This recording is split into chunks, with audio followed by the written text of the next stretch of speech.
Everyone, आज बहुत ही interesting बात बताने वाला हूं जो बिहार पारा मेडिकल 2022 के मॉप अप राउंड को लेकर के है। मॉप अप राउंड होता क्या है? एक्चुअली मैं सारे सवालों का जवाब दूंगा। ये 100% 100% गारंटी के साथ कह सकता हूं कि ये आपको सक्सेसफुल प्रोसेस होगा।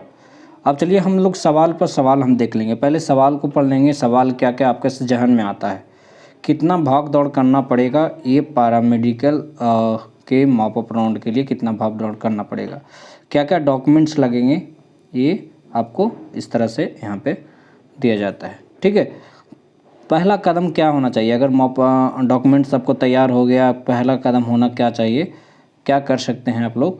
सरकारी कॉलेज किसको किसको मिलेगा, ये सब सवाल आपके दिमाग में आते रहता है। अगर मॉप अप राउंड होगा तो सरकारी कॉलेज किसको मिलेगा, इस तरह से। ऑफलाइन काउंसलिंग कैसे होती है? अगर मॉप अप राउंड हो रहा है तो बोलेगा कि ऑफलाइन काउंसलिंग करवाना है, तो ऑफलाइन काउंसलिंग कैसे होती है ये मैं पूरे राउंड कर। थर्ड राउंड आपके दिमाग में होगा कि नहीं? अब ये सवाल का जवाब जो है, ये 4 5 6 7 सवाल हैं। 6-7 सवालों का जवाब जो है मैं बहुत ही आसान तरीके से देने वाला हूँ। तो वीडियो को लाइक कर दें, कमेंट करें, जो भी परेशानी हो वो बताते जाएँ। हम 100% गारंटी के बाद बता सकते हैं। जिसका अच्छा इस वीडियो में अगर देख रहे हैं तो उसका अगर अच्छा परफॉर्मेंस रहा, इस प्रोसेस का करने का अच्छा परफॉर्मेंस रहा, तो आप ज़रूर सरकारी कॉलेज उनको मिलेगा। चलिए हम पहले सवाल की ओर बढ़ते हैं। कितना भाग दौड़ करना पड़ेगा? सारे सवाल का जवाब जो है स्टेप बाय स्टेप वीडियो के जरिए बताया जाएगा। तो सारा सवाल जो है स्टेप बाय स्टेप वीडियो को लास्ट तक ज़रूर देखें। कोई भाग दौड़ नहीं करना पड़ेगा, बस आपको सही जानकारी के लिए सावधान रहना पड़ेगा। ऐसे में कहने का मतलब ये है कि कोई भाग दौड़, किसी तरह का कोई भाग दौड़ नहीं करना पड़ेगा कि आपको यहाँ वो ये सब सारी चीज़ें ना वीडियो के ज़रिए आप लोग देख लेते हैं कहीं ना कहीं से, लेकिन किसी तरह का कोई भाग दौड़ नहीं होता है। क्या प्रोसेस होगा मैं बताऊँगा। वीडियो को स्टेप बाय स्टेप फॉलो करते जाएं और मैं बताते जाता हूं। चलिए हम बताते हैं कि क्या स्टेप होनी चाहिए। आपके सामने चले आते हैं ऑफिशियल वेबसाइट पे। ऑफिशियल वेबसाइट पे अगर आने के बाद हम सबसे पहले क्या करेंगे, क्लिक करेंगे होम पे। होम पे जैसे ही हम लोग क्लिक करते हैं बाबू, तो जैसे ही क्लिक करते हैं तो इस तरह का आपको खुल के आता है। अब चलिए हम लोग देखेंगे जिनका कोई भाग दौड़ ऑफलाइन काउंसलिंग करनी है तो उसका स्टेप बाय स्टेप जो है इस तरह से फॉलो करना है।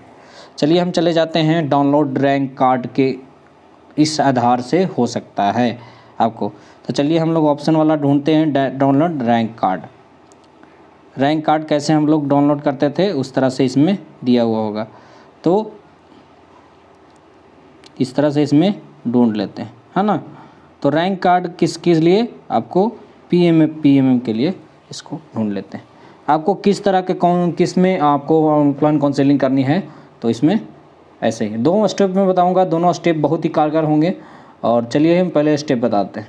पहला स्टेप कि आपको पैरामेडिकल क्या कर रहे हैं, 12th लेवल वाला, इंटरमीडिएट लेवल वाला, तो उसको कर सकते हैं। पैरामेडिकल और मैट्रिक लेवल वाला कर रहे हैं तो उसके लिए भी कारगर 100% दम हो सकता है। चलिए हम आगे वीडियो में बनते हैं बच्चों, कि देखते हैं कि क्या प्रोसेस सही होता है या नहीं। 100% सही होगा तो सिक्योर होगा। अब जैसे ही इस पर अपना रोल नंबर डालेंगे, एडमिट कार्ड से रोल नंबर निकालेंगे, फिर इसमें डेट ऑफ बर्थ डालेंगे, 100 रैंक करेंगे। यहाँ पे क्या करेंगे, 100 रैंक पे क्लिक करते के साथ आपको एक रैंक कार्ड खुल के आएगा।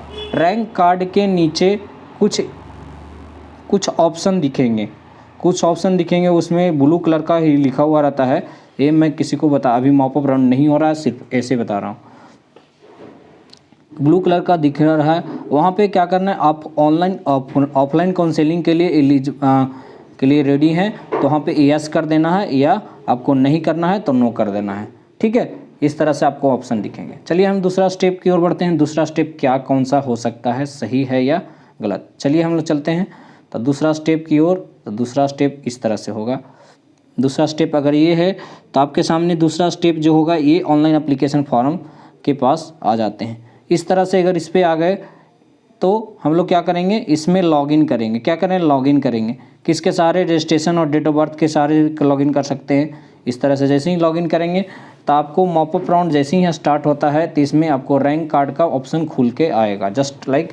और एक जगह और ऑप्शन दिखेगा, part A and part B form download करने का ऑप्शन दिखेगा, तो उसको ना डाउनलोड करके आगे रैंक कार्ड वाले ऑप्शन पे जाना है, रैंक कार्ड वाले ऑप्शन पे जाना है। और रैंक कार्ड वाले ऑप्शन पे जिस तरह से मैंने बोला कि ब्लू कलर का नीचे लिखा हुआ होता है, उसमें यस या नो कर देना। उसमें लिखा हुआ you are ready for offline counselling, तो उसमें यस करके सबमिट कर देना है। बाकी आपके ईमेल पे मैसेज आ जाते हैं। चलिए, ऑफलाइन काउंसलिंग के बारे में बता दिया। चलिए हम आगे बढ़ते हैं। अगर ऑफलाइन काउंसलिंग आप करवा लिए तो ऑफलाइन काउंसलिंग करवाने के बाद आपको क्या क्या डॉक्यूमेंट्स लगेंगे तो आपको मैंने बता दिया है। 10 से 12 तक लेकर के सारी डॉक्यूमेंट्स लगेंगे। 10-12 से लेकर के आपको एडमिट कार्ड होना चाहिए, तो सर्टिफिकेट होना चाहिए, माइग्रेशन होनी चाहिए, टीसी होनी चाहिए। टीसी नहीं, टीसी क्या होना चाहिए, 12th का टीसी होना चाहिए या माइग्रेशन होना चाहिए, 2 चीज़ें हो सकी है। अब चलिए, पैरामेडिकल के एडमिट कार्ड होना चाहिए आपके पास। पैरामेडिकल जो ना आपने एग्ज़ाम दिया है उसका एडमिट कार्ड होना चाहिए। पार्ट बी फॉर्म होना चाहिए। अलॉटमेंट लेटर जो आपको दिया जाता है ऑफलाइन काउंसलिंग के बाद, एक रिसिप्ट दिया जाता है, वो ही होता है अलॉटमेंट लेटर उसका। ठीक है, अब बात आपके सवाल में, मैं तीसरे सवाल की ओर बढ़ता हूँ। जैसे आपके सवाल ये होंगे, सरकारी कॉलेज किसे मिलेगा? सरकारी कॉलेज उसे मिलेगा जो स्टेप बाय स्टेप अच्छे से फॉलो करेंगे, जिनका जो रैंक जो है अच्छा आएगा। जैसे आपके अगर मैं 5000 के लगभग नीचे रैंक वाले को मॉप अप राउंड में हो सकता है, इस तरह से मैं आपको बता दूं। तो 5000 रैंक जिनका है उनके नीचे जो हैं लोग हैं। और एक तरह के और ऑप्शन आपको मैं बताऊंगा कि वो 100% सक्सेसफुल अगर आपके साथ होता है तो 100% सक्सेसफुल वो होगा, 100% गारंटी के साथ। चलिए हम आगे बताते हैं।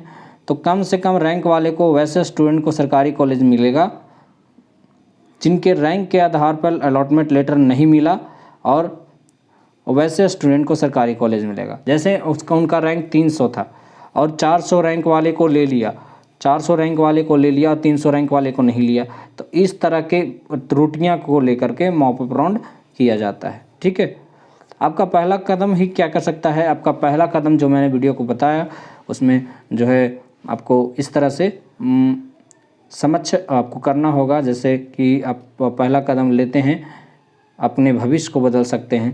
पहला कदम ये होना चाहिए कि आप स्टेप बाय स्टेप, वैसे ही मॉप अप राउंड जब स्टार्ट होता है तो मैं वीडियो लाऊंगा, तो मॉप अप राउंड में स्टेप बाय स्टेप फॉलो करते जाएंगे और उनमें मैं सारी डिटेल्स के साथ आपको ये बता दे जाऊँगा कि वो हो सकता है।